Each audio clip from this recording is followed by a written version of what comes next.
तो क्या था न्यूमेरिकल प्रॉब्लम सॉल्व किया?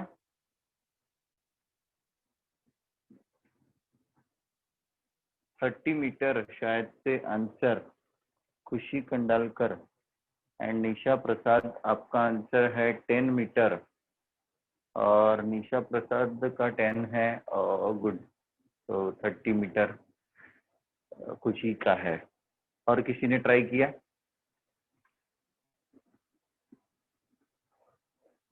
सॉल्यूशन देखना है कि नया टॉपिक ले?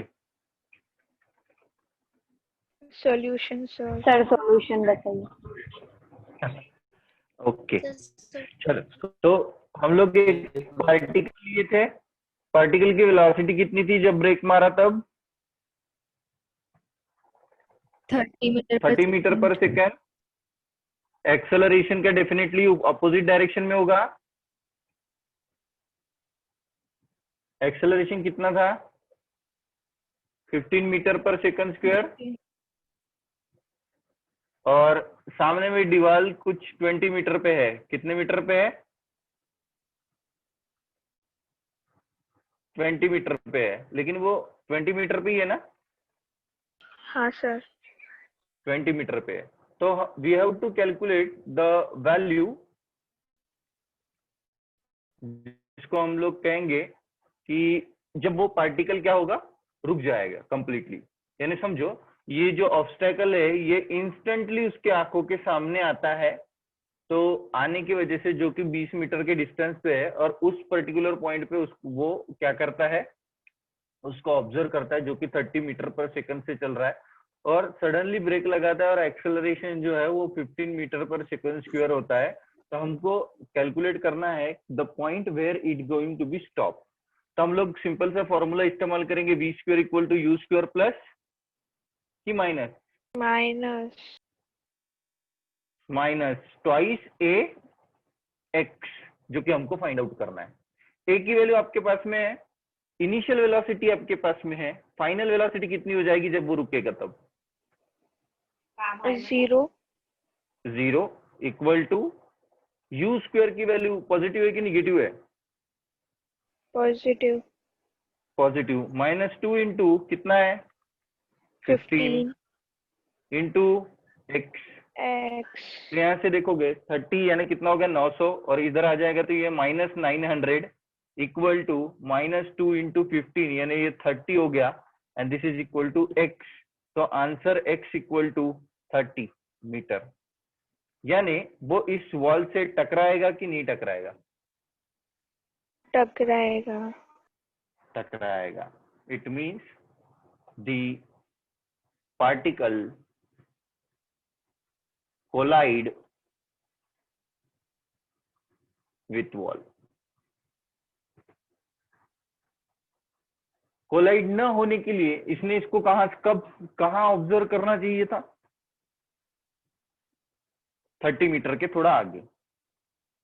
अगर 30 मीटर के पहले अगर होता तो डेफिनेटली वो क्या कर सकता था, इसको ऑब्जर्व कर सकता था।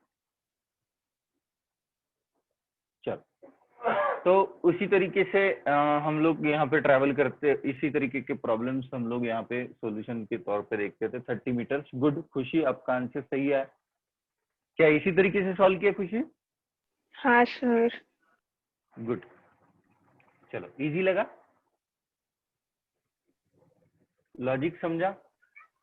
टकराएंगा नहीं टकराएंगा सॉल्यूशन समझ में आया? चलो गुड। तो खुशी ने प्रॉब्लम सॉल्व किए, इसकी हमें बहुत खुशी है। उसने अपने नाम को, खुद के नाम को एकदम साबित करके दिखा दिया कि शी इज ऑलवेज खुशी। चलो नेक्स्ट, आप लोग भी ट्राई करो किसी दिन, आपको भी खुशी ने आपको अपने नाम का गुरूर हो जाए, ऐसे कुछ चीजें कर लो। इजी टॉपिक हो या डिफिकल्ट हो। अब देखो, आज हम लोग जो चीजें पढ़ेंगे, आज हम लोग पढ़ेंगे कुछ फोर्सेस के बारे में। इसके बारे में, फोर्स के बारे में। अब फोर्स हमको पता है, आपने कितने टाइप के फोर्स देखे हैं?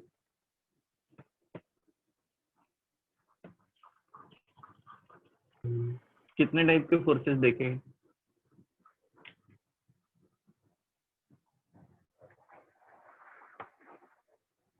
देखो, आप मैंने नाम लिखते हो फोर्सेस के, कुछ आप लोगों ने देखे है कि, तो सुनो, देखो फोर्सेस होते हैं सेंट्रल फोर्सेस। कौन से फोर्सेस?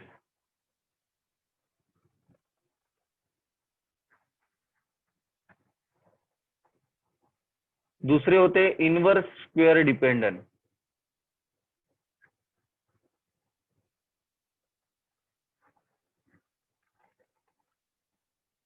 एक होते हैं कांटेक्ट फोर्स, दूसरे होते हैं non contact force.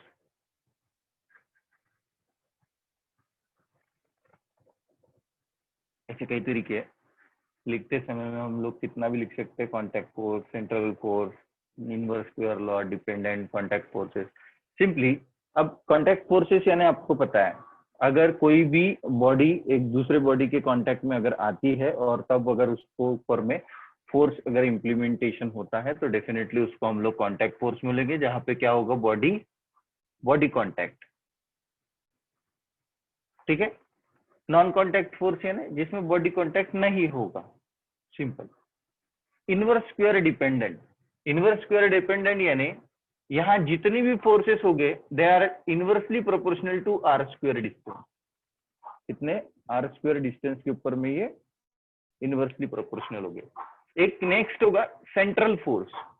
Central force यानी ये जो होते हैं ये सेंटर ऑफ मास आप लोगों ने पढ़ा हुआ है, यानी बॉडी जो होती है, बॉडी का मास जहां पे कॉन्सेंट्रेट करता है उस पर्टिकुलर पॉइंट पे जो फोर्स एक्ट होता है उसको हम लोग कहते हैं सेंट्रल फोर्सेस। ठीक है। बेसिकली सेंट्रल फोर्सेस हम लोगों को मैक्रोस्कोपिक पार्टिकल में दिखाई देते हैं, हम लोग उसको सॉलिड पार्टिकल्स में भी देख सकते हैं। जैसे आप लोगों का जब इसको बेसिकली हम लोग किस चैप्टर में पढ़ेंगे, जैसे मोमेंट ऑफ इनर्शिया हो गया, या फिर जिसको हम लोग कहते हैं दैट इज रोटेशनल डायनामिक्स करके आपका पहला जो चैप्टर है उसमें हम लोग डेफिनेटली इसको पढ़ेंगे। इनवर्स स्क्वायर लॉ जो है वो हमारे हमको कहाँ ऑब्जर्व होते हैं, जैसे आप लोगों को देखा होगा प्रोटॉन न्यूट्रॉन का इंटरेक्शन, उसमें भी इनवर्स स्क्वायर लॉ होता है। पॉजिटिव और नेगेटिव चार्ज पार्टिकल है तो कूलम्ब्स लॉ जो होता है वो भी एक इनवर्स स्क्वायर डिपेंडेंट है फॉर्मूला, है ना। तो ऐसे फॉर्मूले जिनके ऊपर में इनवर्स स्क्वायर, ग्रेविटेशनल लॉ, अगर यूनिवर्सल ग्रेविटेशनल लॉ अगर आप लोग देखोगे तो वो भी आप लोगों का कैसा है, इनवर्स स्क्वायर डिपेंडेंट है ना। तो ये सब चीजें जो है हम लोग ऑब्जर्व करते हैं।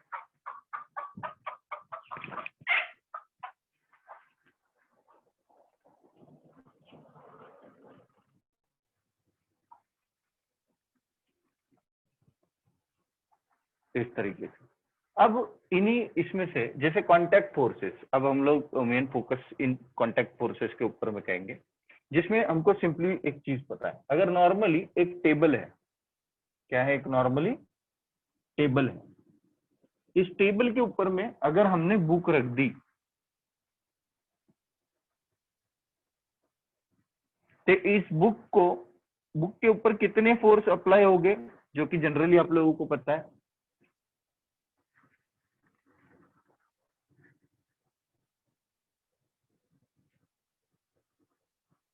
एक होगा फोर्स किधर,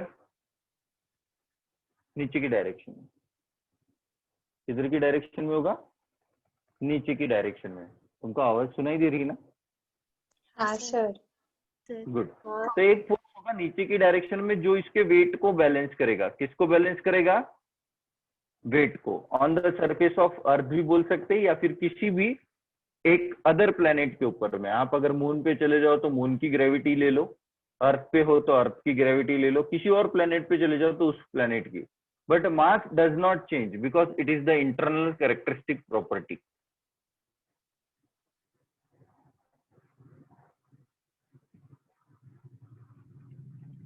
कौन सी प्रॉपर्टी है ये? Internal characteristics property. आगे चल के हम लोग जब न्यूटन्स के लॉ पढ़ते हैं तो न्यूटन्स के लॉ पढ़ने के बाद में मास को ही हम लोग कहते हैं इनर्शिया। क्या कहते हैं? इनर्शिया। बट ये इसको इनर्शिया, मास को इनर्शिया कहने के लिए उसका घूमना जरूरी है। क्या जरूरी है? रोटेशन। क्या जरूरी है? रोटेशन। जैसे हम लोगों को पता है, अगर आप वेइंग मशीन के ऊपर में खड़े हो जाते हो, किसके ऊपर में खड़े होते हो? Weighing machine. तो वेइंग मशीन के ऊपर में खड़े होने के बाद में आपको आप क्या मेजर करते हो? अपना वेट। वेट, जो कि किससे आता है? F = m × g। जी, ग्रेविटी। तो आप जो भी आंसर देखोगे इनको 8 से अगर डिवाइड कर दोगे तो आपको अपना मास पता चल जाएगा कि आप कितने, आपके बॉडी में कितना मास प्रेजेंट है, हड्डी वड्डी बोन वोन सब कुछ मिला के कितना मास है, वो आप लोग कैलकुलेट कर सकते हो। सोचो, अब ये चीज है, अब इस फ्लोर, ये जो फ्लोर दिख रहा है तुमको, इस फ्लोर के ऊपर में इस बुक को बैलेंस करने के लिए एक और फोर्स लगा, जो कि इस बुक को डायरेक्टली सरफेस के कांटेक्ट में नहीं आने दे रहा है, सरफेस इन द सेंस अर्थ के सरफेस के कांटेक्ट में नहीं आने दे रहा है, और टेबल के ऊपर भी सेटल डाउन रख रहा है, जिसको हम लोग कहते हैं नॉर्मल फोर्स। कौन सा फोर्स कहते हैं? Normal force. बेसिकली हमको न्यूटन्स का थर्ड लॉ यही डिफाइन करता है कि to each and every action there is equal and opposite reaction. तो ये तो आपने स्टेटमेंट हमेशा सुना होगा, सुना है कि नहीं सुना है, कि नया है स्टेटमेंट तुम्हारे लिए? सुना है। सुना है ना? तो जब हमने बुक इस टेबल के ऊपर में रखी तो बुक ने अपना सारा वजन किसके ऊपर दे दिया? टेबल टेबल के ऊपर। और टेबल ने क्या किया? टेबल ने उस बुक को बैलेंस रखने के लिए उतने ही मैग्नीट्यूड का फोर्स किसके ऊपर लगाया?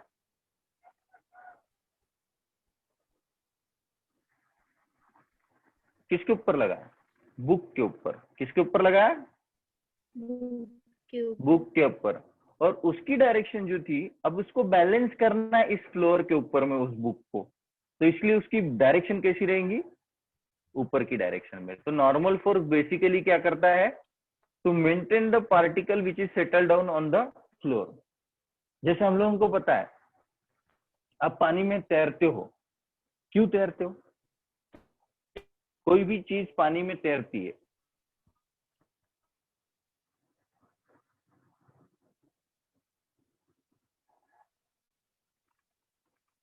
अच्छा जब तुम पानी में पत्थर मारते हो तो कुछ अमाउंट ऑफ वाटर आप लोगों का स्पिल आउट होता है ना? तो हाँ, तो ये सब चीजें जुड़ते। आप फ्लोट होते हो, फ्लोट क्यों होते होगे?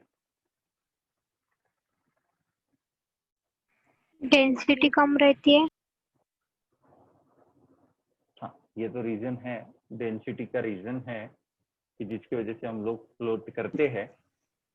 बेसिकली इसको हम लोग ने पढ़ा है आर्किमिडीज प्रिंसिपल के नाम से। किसकी?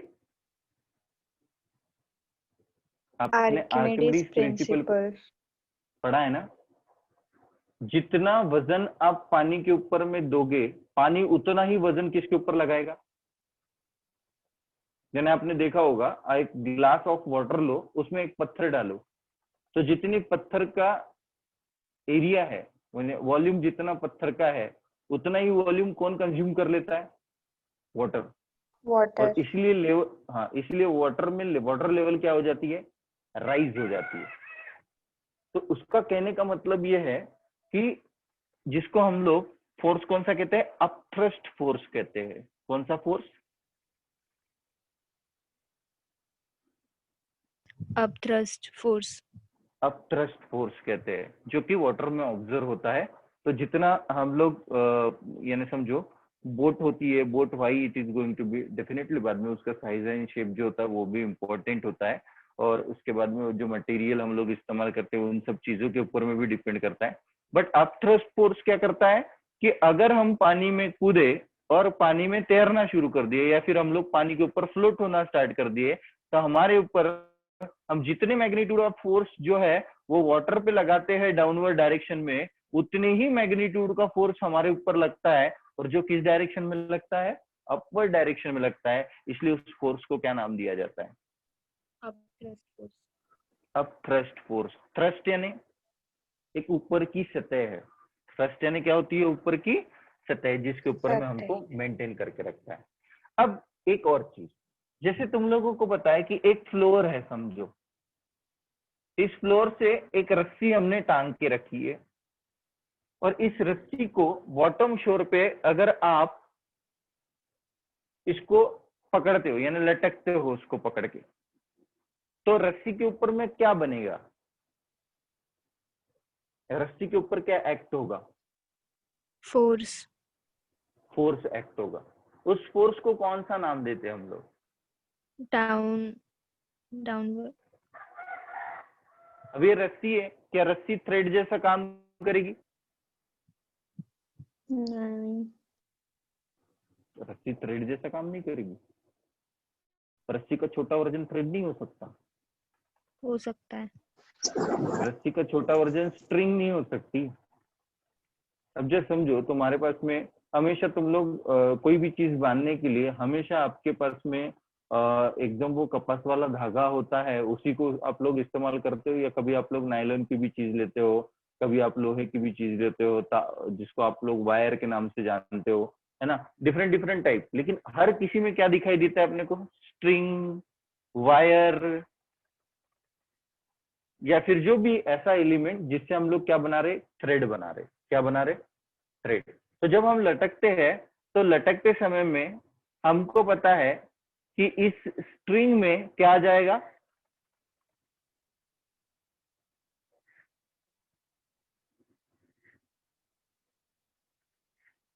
क्या आ जाएगा स्ट्रिंग में? Tension.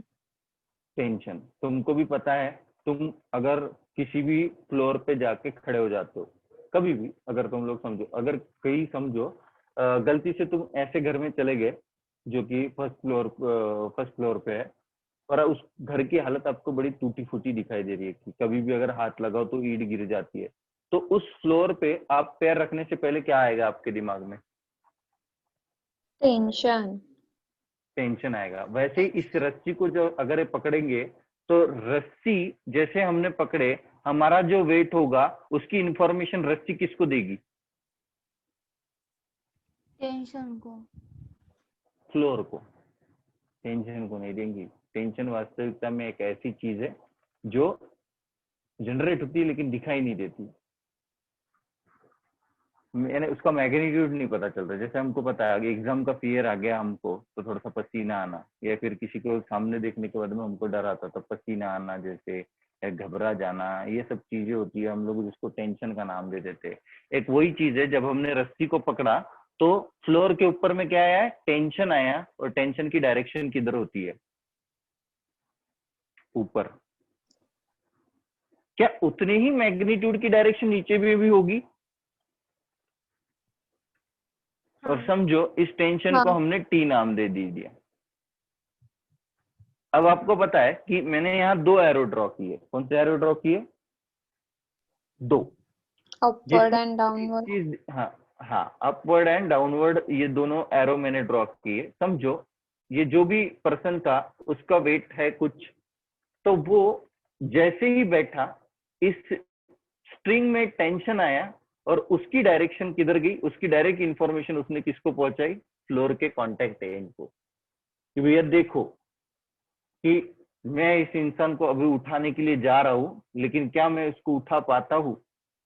तो पट्टे रस्सी में आप लोग भी देखते होंगे, अगर कहीं पुरानी रस्सी होगी और वहां पे अगर दिखाई दे रहा होगा, आपने कभी कभी इसका वो वट का पेड़ देखा होगा ना, तो उसमें वो लंबी लंबी डालियां होती है, तो हर किसी डाली को पकड़ने से पहले आप लोग पहले कंफर्म कर लेते हो कि वो टूटेंगी या नहीं टूटेगी। करते हो कि नहीं कंफर्मेशन? करते हैं। करते हैं।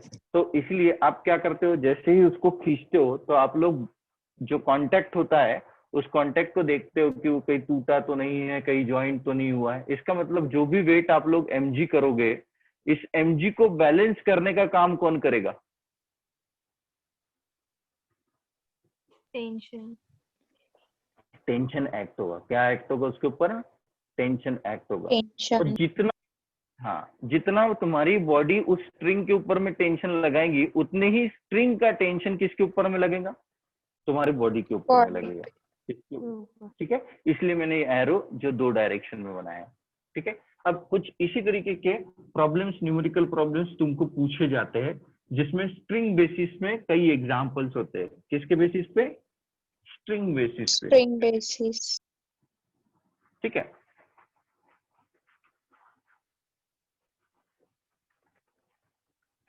तो अब जैसे समझो कुछ ब्लॉक्स वाले, अब ये सारे ब्लॉक्स को हम लोग हॉरिजॉन्टल में रखते हैं, ठीक है। और हॉरिजॉन्टल में रखते समय में इन ब्लॉक्स के ऊपर में यहाँ से स्ट्रिंग लगाइए और एक एक्सटर्नल फोर्स लगाया हुआ है, और इन दोनों ब्लॉक्स का एक का मास है m1 और एक का मास है m2।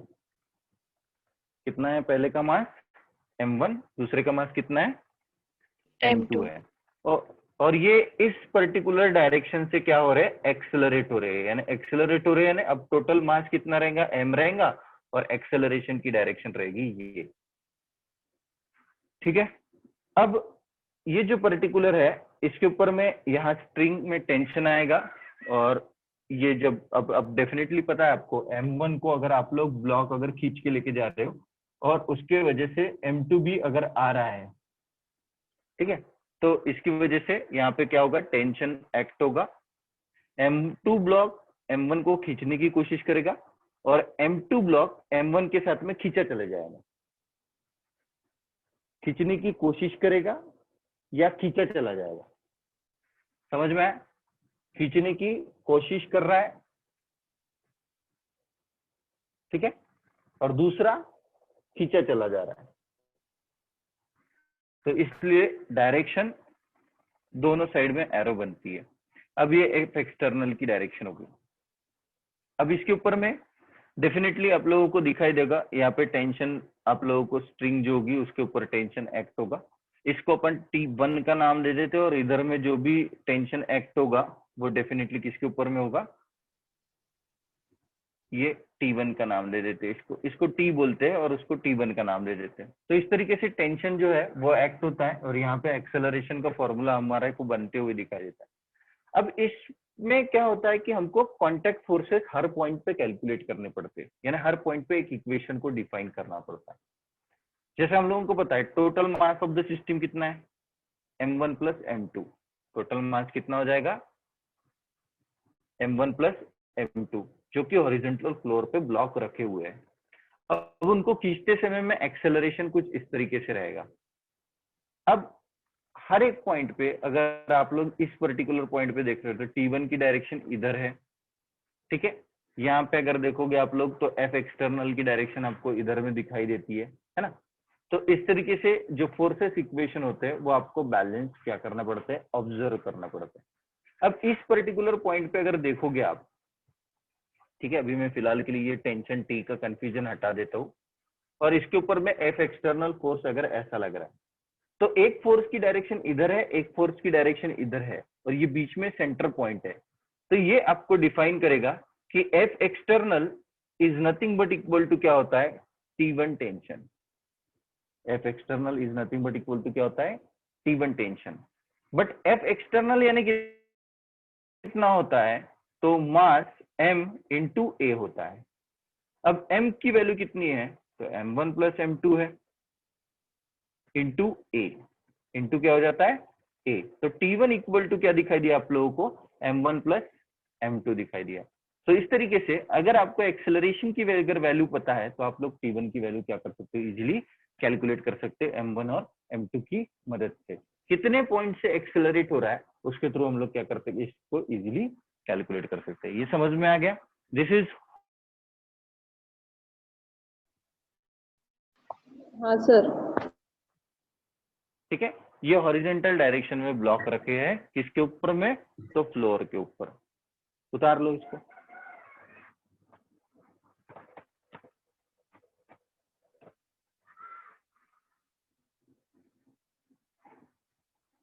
ठीक है, तो इन्हीं फोर्सेस से रिलेटेड इक्वेशंस, उनके डेरिवेशंस और उससे रिलेटेड कुछ न्यूमेरिकल प्रॉब्लम्स या किसी भी तरीके की चीजें जो होती है वो हम लोग इस चैप्टर में या फिर इसके बाद के सेक्शन में हम लोग पढ़ेंगे। तो वो पूरा बेस्ड होगा फोर्सेस के ऊपर में, ठीक है, जिसमें आप लोगों को सभी टाइप के फोर्सेस के बारे में इंफॉर्मेशन, आप लोगों को थोड़ी थोड़ी हम लोग इंफॉर्मेशन देखेंगे और थोड़े थोड़े प्रॉब्लम्स उनके ऊपर से कैलकुलेट करने की कोशिश करेंगे, ठीक है। तो आज के लिए इतना लिख लो। बाकी की चीजें हम लोग सर। नेक्स्ट क्लास में ऑब्जर्व करेंगे। हाँ बोलो।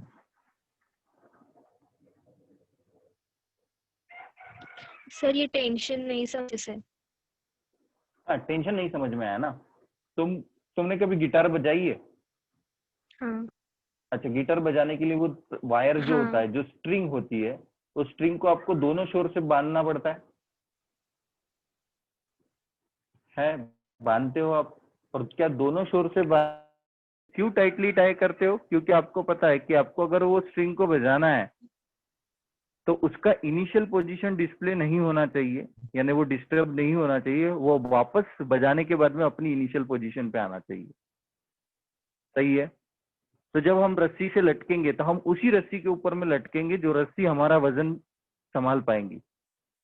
मोटू कभी भी दुबली या पतली रस्सी के ऊपर में जाके लटकेगा नहीं, है कि नहीं? हमको पता है, हम अगर गलती से समझो, तुम कहीं पे भी किसी भी रूफ पे अगर चल रहे हो, रूफ यानी एक छोटी सी रस्सी है उसके ऊपर चल रहे हो, तो आप उस रस्सी पे चलना तभी पसंद करोगे जब आपको लग रहा है कि वो रस्सी आपका वेट क्या कर रही है, बैलेंस कर रही है। तो टेंशन यानी क्या है? जो वायर, जिस वायर को हमने पकड़ के रखा है उसके ऊपर एक इमेजिनरी फोर्स लगता है जिसकी वजह से रस्सी में खिंचाव आता है, उस फोर्स को हम लोग टेंशन का नाम देते हैं। किसका नाम देते थे? टेंशन। टेंशन का। अभी समझ में आया? हाँ sir. Good. So have a nice day. Bye bye. Bye.